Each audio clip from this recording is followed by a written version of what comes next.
Will to ah. Will, ikaw pala? Oh, ngayon na pa rito ka. Ano ginagawa mo dyan? Wala, nagmumuni-muni. Dito ka. Dito. Layo mo lang dyan.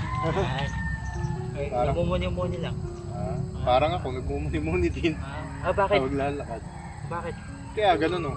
Oh. Sabi nila, pag content creator, ako daw, content creator ako, Oh. pero tingnan nila, wala rin naman daw ako mararating. Tapos may sinasabi-sabi pa sila na wala daw kwenta yung mga video ko. Ano masabi mo sa ganun? Alam mo, kabatang, kung palagi mong iisipin ang sasabihin ng iba, baka hindi ka maging masaya niya. Kung palagi mong iisipin ang sasabihin ng iba, ang gawin mo na lang,